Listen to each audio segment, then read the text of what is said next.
Assalamualaikum warahmatullahi wabarakatuh. Kembali lagi di channel Radio Horor. Untuk kisah kali ini saya akan membawakan sebuah cerita dari tulisannya Neneng Dewi NS. Sebuah kisah dari Luna dan boneka Vidya. Kisah Abah Sabto, sang dukun ilmu hitam dari Garut Utara. Sebelum kita lanjut ke ceritanya, tekan dulu tombol like video ini dan jangan lupa tekan juga tombol subscribe channel ini. Nyalakan juga lonceng notifikasinya agar tidak ketinggalan cerita-cerita lainnya. Dan seperti apa untuk kisah kali ini, langsung saja kita masuk ke ceritanya.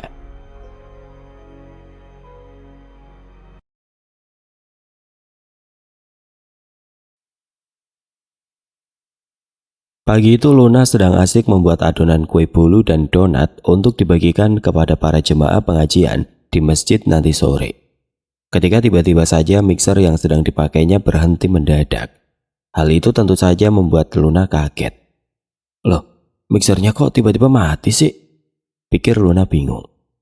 Lalu gadis itu pun masih mencoba berprasangka baik. Jangan-jangan listrik di tempatnya padam. Dan hal itulah yang menyebabkan mixernya mendadak berhenti berputar. Tapi saat Luna menyalakan lampu dapur, lampunya langsung menyala. Lampunya nyala? Apa jangan-jangan mixer aku kali ya yang rusak? Luna mencabut aliran listrik yang tersambung ke mixer kesayangannya itu, lalu mencoba memeriksanya. Gak ada yang aneh, nanti aku bawa ke tukang servis deh buat mastiin komponen apa yang rusak. Akhirnya gadis itu pun memutuskan untuk membuat adonan secara manual menggunakan spatula dan whisk. Karena dia takut nanti terlambat membuat bolu dan donat untuk diantarkan ke acara pengajian. Baru saja mulai mengaduk-aduk adonan bolu, tiba-tiba saja Luna seperti melihat ada benda yang berjatuhan dari atas atapnya. Benda tersebut mirip sekali dengan bulu hewan seperti bulu monyet atau kucing, tapi warnanya putih. Bulu-bulu halus tersebut tampak melayang-layang di udara tertiup angin yang berasal dari jendela dapur. Untunglah bulu-bulu yang berjatuhan tersebut tidak sampai mengenai adonan yang sedang dibuatnya. Apaan sih ini? Luna pun sontak menengadah ke atas. Mendadak sebuah tangan berbulu lebat dan berwarna putih tahu-tahu hendak mencakar pipi gadis itu. Untunglah Luna yang sempat merasakan ada hembusan angin dari tangan berbulu itu segera menundukkan wajah, sehingga wajah mulusnya tidak sampai menjadi sasaran cakaran. Kurang ajar, siapa kau? Tiba-tiba seenaknya mau mencakar pipi Luna. Sebuah suara yang sangat dikenal Luna tahu-tahu muncul.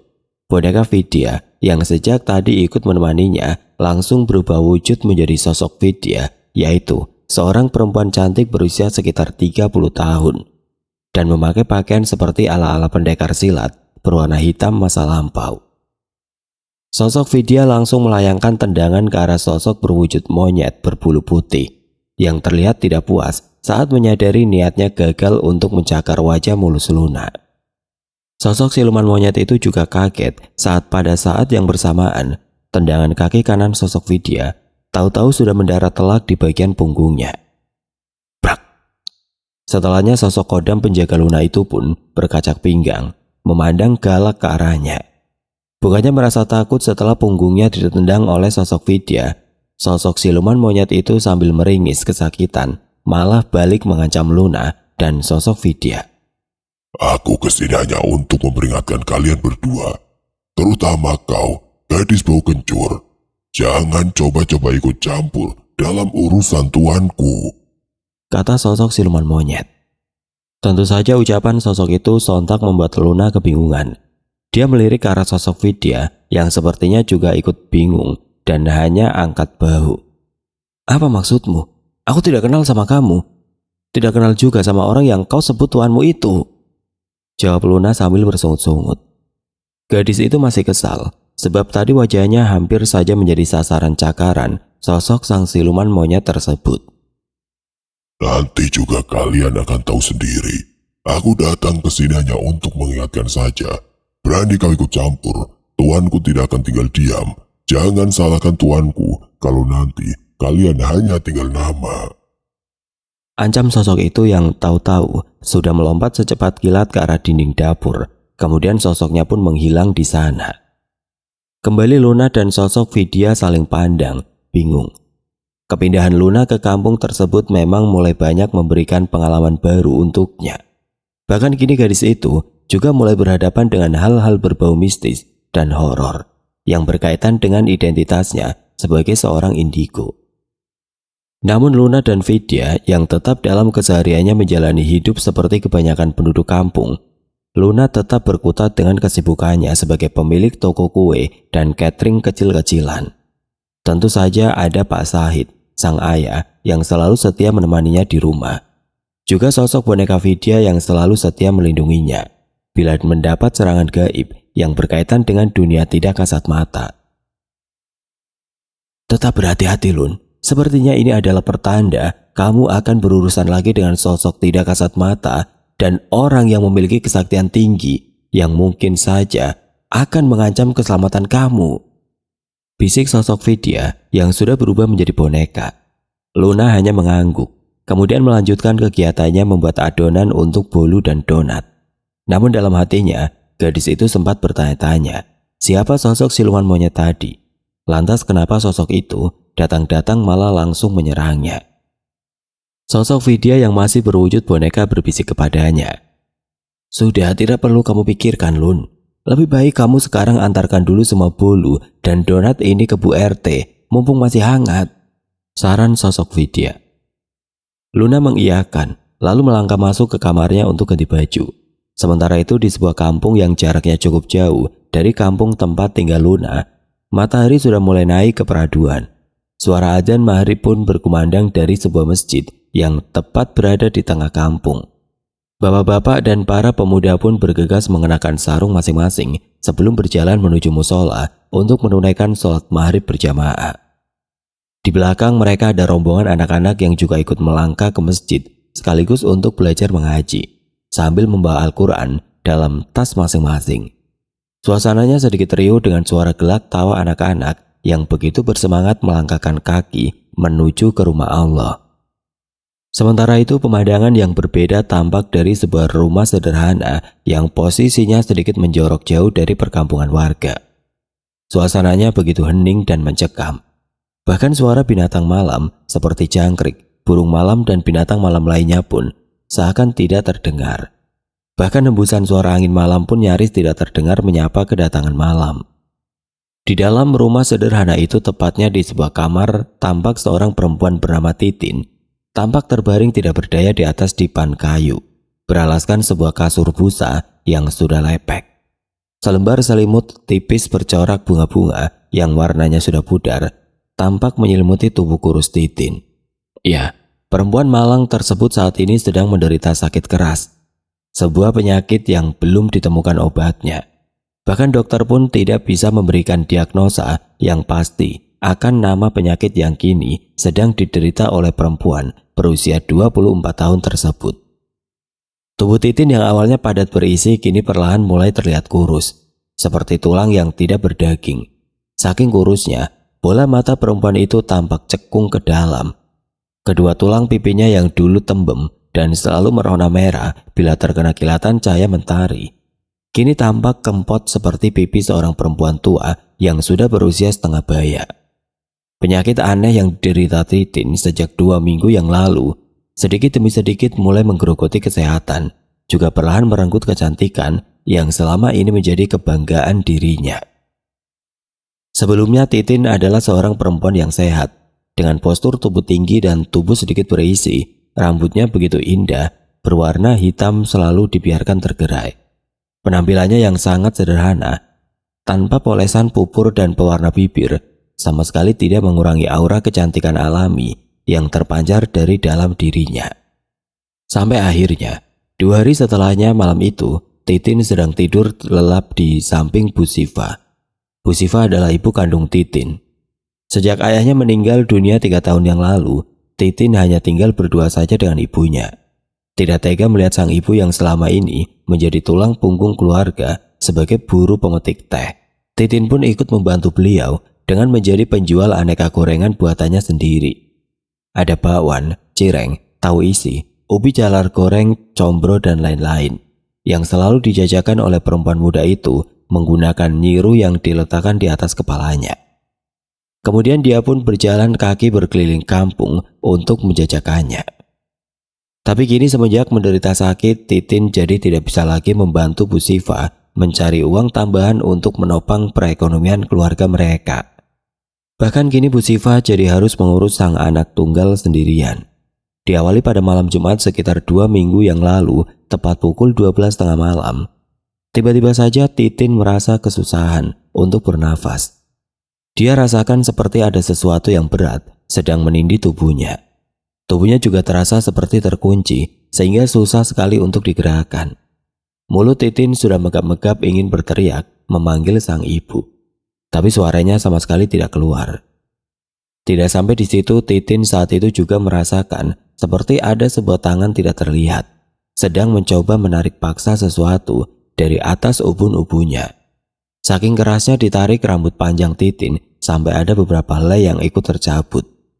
Hingga perempuan muda itu sampai berteriak kesakitan. Namun kembali suaranya tidak keluar. Hanya linangan air mata yang jadi saksi bisu. Kalau saat itu, Titin benar-benar merasakan rasa sakit yang belum pernah dia bayangkan sebelumnya. Tidak lama kemudian muncullah 2 orang sosok laki-laki berwajah hitam legam seperti arang dan berbadan tinggi besar. Dari sebuah benda mirip lorong berwarna hitam yang berputar-putar di dekat tembok kamar sederhana milik Titin. Rambut mereka awut-awutan seperti ijuk. Gigi mereka berbentuk runcing seperti taring dan ada sebuah tanduk kecil di tengah-tengah kening kedua sosok tersebut. Mereka masing-masing membawa sebuah tali gaib yang kemudian dibelitkan di sekujur tubuh Titin. Bahkan leher jenjangnya juga ikut dijerat oleh tali gaib yang dilakukan oleh kedua sosok itu. Hingga Titin merasa lehernya tercekik. Titin pun mulai megap-megap sebab mulai merasa kesusahan untuk bernafas. Titin pun makin ketakutan. Sekuat tenaga dia mencoba meronta-ronta agar bisa melepaskan diri dari ikatan tali tampar itu. Sayangnya usahanya selalu gagal. Justru semakin kuat Titin meronta, semakin kuat pula tali gaib tersebut menjerat tubuhnya. Dan kembali, Titin hanya bisa menangis. Dia bingung apa yang barusan menimpa dirinya. Dalam hatinya Titin mencoba untuk membacakan surat-surat dalam Al-Quran yang diingatnya. Tapi lagi-lagi bacaannya malah ngawur, seperti ada sesuatu yang sengaja untuk menyesatkan Titin. Keesokan harinya Bu Siva yang baru bangun pas berkumandangnya adzan subuh, heran. Kenapa sang anak kedua matanya masih nyalang? Wajah perempuan itu juga tidak henti-hentinya mengeluarkan linangan air mata dari kedua pelupuk mata indahnya. Bu Siva mengajak Titin bangun untuk melaksanakan sholat subuh berjamaah seperti biasa. Titin, ayo bangun nak, kita sholat subuh berjamaah. Tuh, sudah terdengar suara azan. Ajak Bu Siva dengan suara lembut. Tapi bukannya segera bangun, Titin masih saja terbujur di tempat tidur, masih dengan posisi yang sama. Mulut perempuan itu masih terkatup seperti diplester. Bu Siva makin keheranan. Dia menggoyang-goyangkan tubuh Titin, tapi tetap saja kaku seperti mayat hidup. Hanya kedua matanya saja yang bergerak-gerak dengan linangan air bening yang tidak kunjung berhenti menetes. Kamu kenapa, Tin? Ayo bangun nak, nanti keburu habis waktu sholat subuhnya. Nanti kamu kesiangan juga bikin aneka gorengannya. Tanya Bu Siva yang mulai khawatir. Perasaan perempuan berusia 42 tahun itu mengatakan kalau sang anak sedang tidak dalam kondisi baik-baik saja. Bu Siva segera meloncat dari atas dipan bambu, tempat dia dan Titin biasa berbaring, lalu berlari keluar rumah. Bu Siva mau minta bantuan tetangga terdekatnya. Singkat cerita, beberapa orang warga pun datang dan ikut prihatin dengan kondisi Titin yang benar-benar seperti mayat hidup hanya dalam waktu semalam. Bu Siva hanya bisa pasrah. Sejak saat itu Titin hanya dirawat sebisa dan semampunya Bu Siva di rumah. Entah sudah berapa dokter yang dia datangi di kota, tapi hasilnya tetap saja nihil. Bahkan yang ada malah tabungan yang selama ini disimpan Bu Siva untuk umroh sudah habis untuk membayar biaya pengobatan sang putri. Kondisi Titin yang seperti mayat hidup tersebut berlangsung sampai 2 minggu. Titin tidak mau makan, menolak untuk minum. Bila dipaksa makan atau minum, pasti semua makanan atau minuman tersebut akan langsung dimuntahkan oleh Titin. Yang paling memilukan kedua matanya selalu nyalang, tidak pernah bisa dipejamkan. selalu saja menatap ke arah atas. Tubuh perempuan itu pun lama-kelamaan mulai terlihat kurus, seperti kulit yang hanya berbalut dengan tulang. Bu Siva hanya bisa menangis dan memeluk erat putrinya yang sangat ia cintai. Bu Siva dan Titin tidak tahu kalau Titin mendapat kiriman santet mematikan yang dilakukan oleh seorang dukun sakti bernama Aba Sabto atas perintah Jejen, tetangga dekat Titin sendiri. Jejen ingin membuat Titin jadi seperti mayat hidup, agar tidak ada lagi orang-orang yang tergila-gila pada kecantikan Titin. Jejen rupanya secara diam-diam selama bertahun-tahun sudah lama menanam benih rasa cinta kepada gadis cantik itu. Bahkan mereka pernah satu kelas saat duduk di bangku SMP dan SMA. Ditambah lagi mereka juga masih bertetangga dekat. Jarak rumah Titin dengan Jejen hanya terpisah 3 rumah. Seringkali dulu di masa sekolah, Jejen juga suka menawarkan tumpangan gratis saat berangkat dan pulang kepada Titin. Titin yang tidak tahu kalau ada maksud terselubung di balik kebaikan Jejen, tentu saja menyambut baik tawaran tersebut. "Apa kau yakin mau mengirim santet tingkat tinggi kepada gadis yang ada ini?" tanya Aba Sabto seraya menunjuk sebuah foto milik Titin yang dibawa oleh Jejen. Jejen tanpa ragu langsung mengangguk. "Baiklah kalau begitu. Besok malam bertepatan dengan malam Jumat Kliwon, kau kembalilah ke sini. Bawa semua persyaratan untuk ritualnya. Jangan lupa maharnya 4 juta karena ini salah satu santet tingkat tinggi. Bagaimana? Apa kau sanggup?" tanya Aba Sabto seraya menatap tajam ke arah Jejen yang dari tadi hanya diam tertunduk. Baik Abah, saya sanggup. Asal perempuan yang ada di dalam foto itu bisa dibuat mati secara perlahan-lahan," sahut Jejen masih dengan kepala yang tertunduk.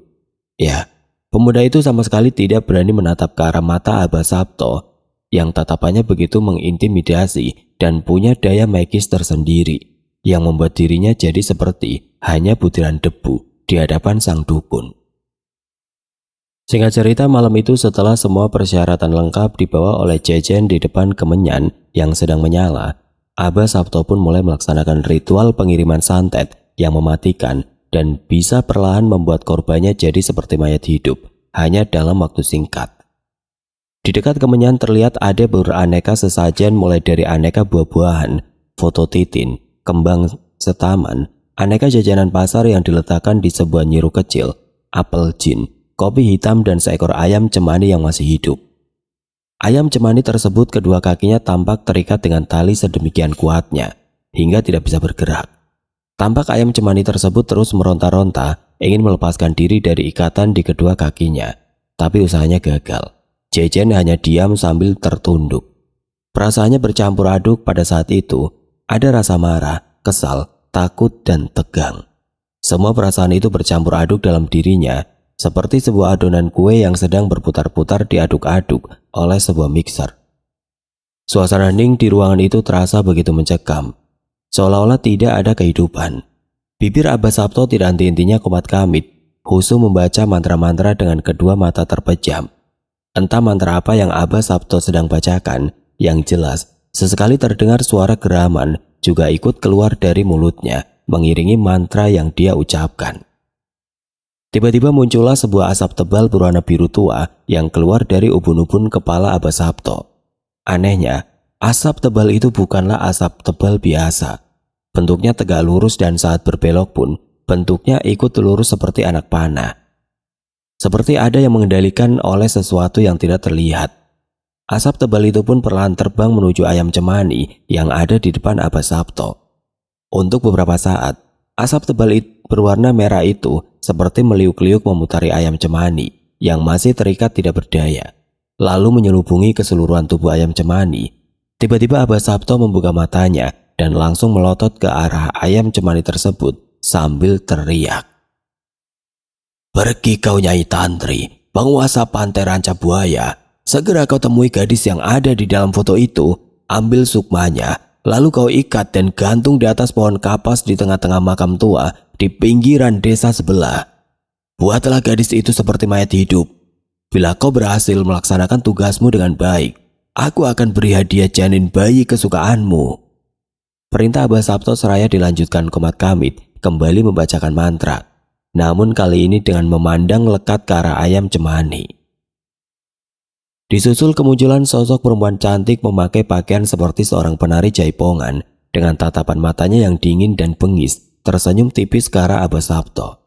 Ya, dia adalah Nyai Tantri, salah satu jin perewangan Abah Sabto yang dulunya adalah seorang penari jaipongan yang dibunuh secara tragis oleh suaminya sendiri 25 tahun yang lalu. Jasadnya dibuang begitu saja ke sebuah pemakaman umum, sehingga arwah Nyai Tantri pun menjadi tidak tenang.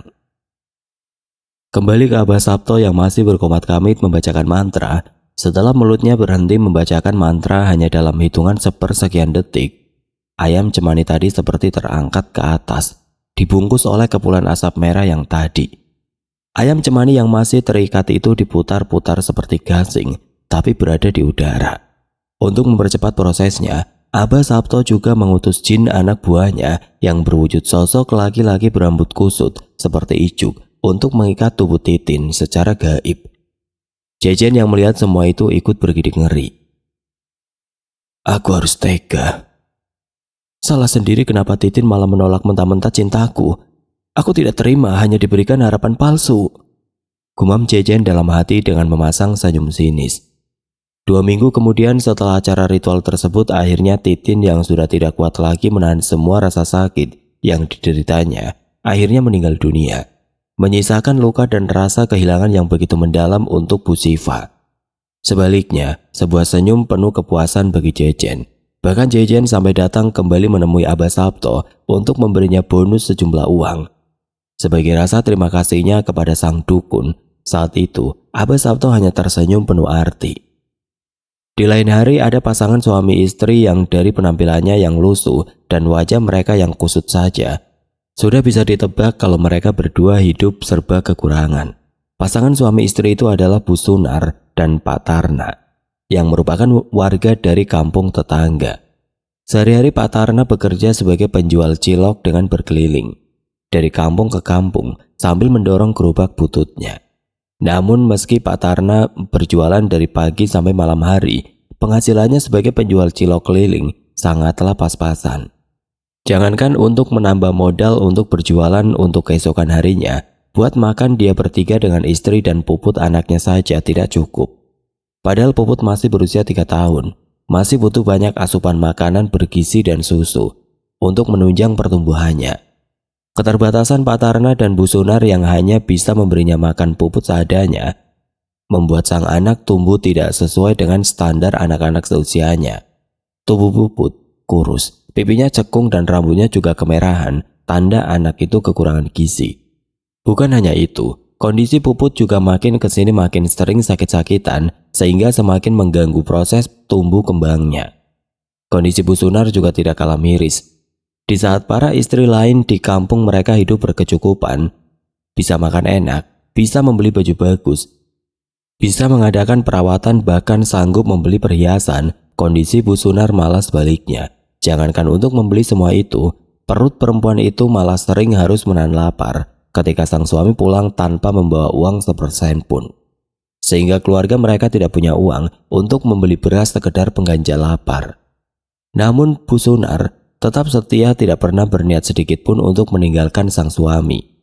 Kehidupan perekonomiannya selalu dalam kekurangan. Hidup dalam garis kemiskinan dan serba kekurangan membuat keluarga Pak Tarna juga harus memiliki mental yang tahan banting saat sering menerima cemoohan dan hinaan segelintir warga yang menertawakan kemiskinan mereka. Tidak jarang Bu Sunar sering menangis di kamar sambil memeluk erat Puput ketika sudah tidak bisa menahan rasa sakit hati yang harus dia tanggung setiap waktu akibat mulut-mulut julid segelintir warga. Kasihan melihat anak istrinya yang harus menderita.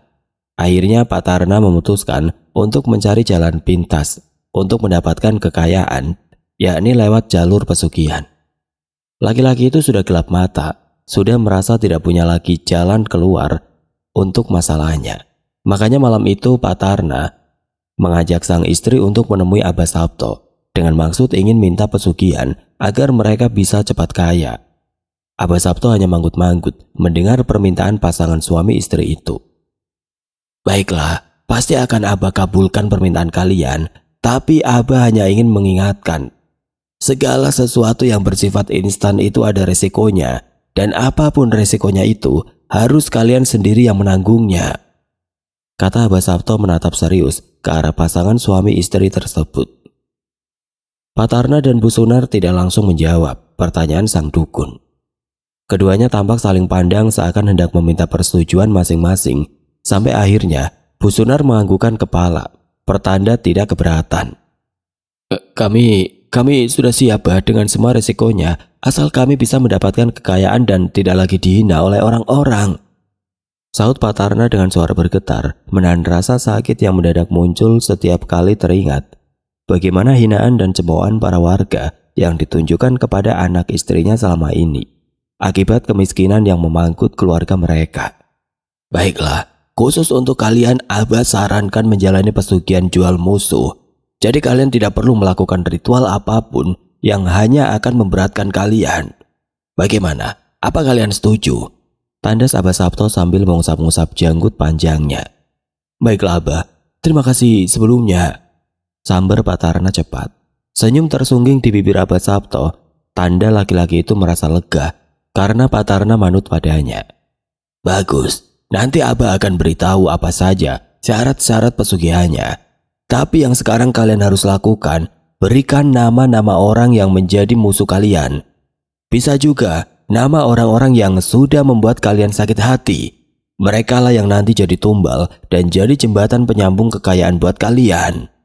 Sambung Abah Sabto panjang lebar. Singkat cerita, keesokan harinya setelah Pak Tarna dan Bu Sunar memberikan daftar nama-nama orang yang akan mereka tumbalkan beserta persyaratan lainnya, Abah Sabto pun langsung mengeksekusi. Sang dukun pun mulai membakar kemenyan sehingga bau khas kemenyan tersebut memenuhi santero tempat ritual. Di depannya ada secari kertas berisi nama-nama calon tumbal. Mulut Abah Sabto komat kamit membacakan mantra dan tangan kirinya kini diletakkan di atas kertas tersebut. Pak Tarna dan Bu Sunar sontak kaget ketika tiba-tiba melihat secari kertas yang tadi berwarna putih perlahan mulai berubah merah. Lalu lama-kelamaan digenangi oleh darah yang entah muncul dari mana, disusul terciumnya aroma bau busuk bercampur anyir yang sangat menusuk indera penciuman mereka. Bu Sunar semakin erat memeluk erat Puput ke dalam pelukannya, karena tadi sang putri sempat memekik ketakutan. Rupanya Puput yang masih suci bisa melihat kalau ada sosok nenek-nenek yang kedua matanya bolong dan mulutnya robek seperti habis terkena sayatan benda tajam. Memandang dingin ke arah anak itu, Puput yang ketakutan refleks menyembunyikan wajahnya di balik pelukan sang ibu. Rupanya sosok nenek-nenek itulah yang akan menjadi eksekutor untuk menghabisi para calon tumbalnya.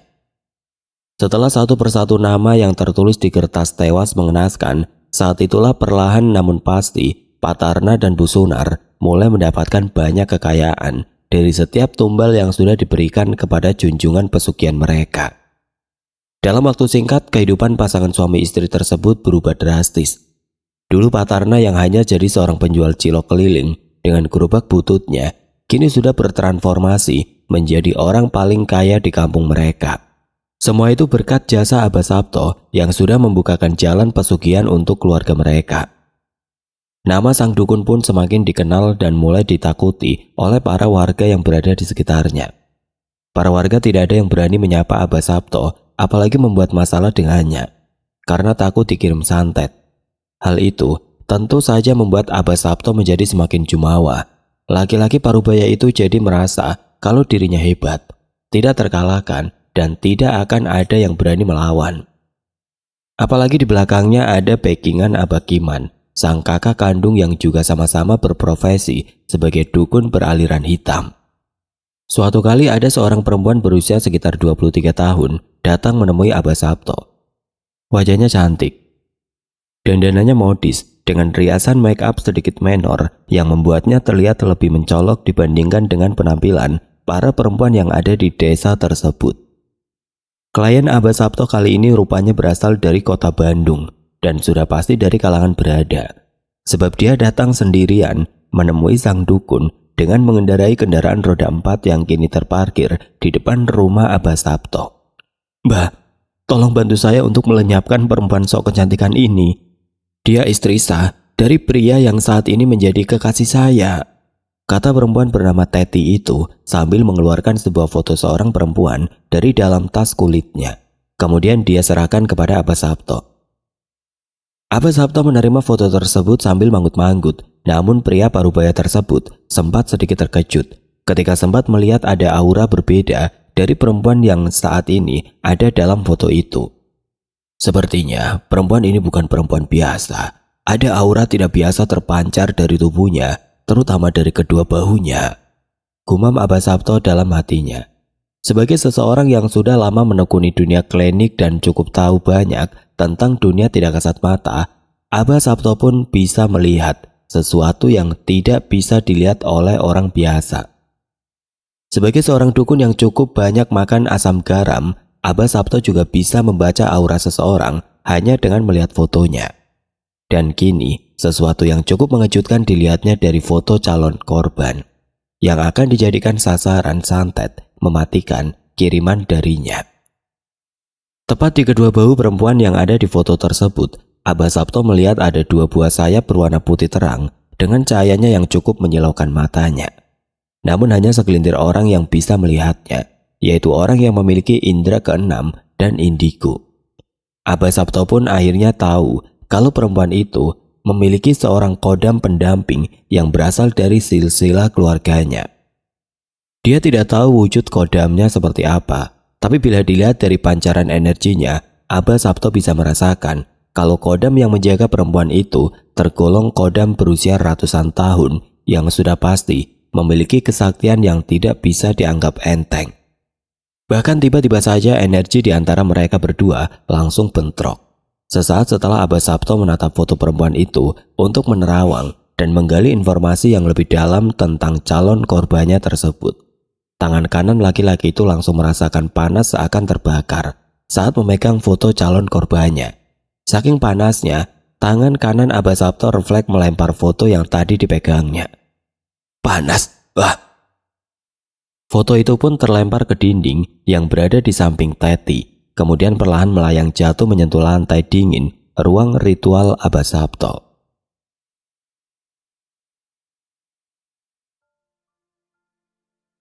Oke teman-teman, sampai di sini dulu ceritanya. Nantikan kelanjutan kisah ini di video berikutnya. Agar tidak ketinggalan, klik tombol subscribe channel ini dan nyalakan lonceng notifikasinya. Wassalamualaikum warahmatullahi wabarakatuh.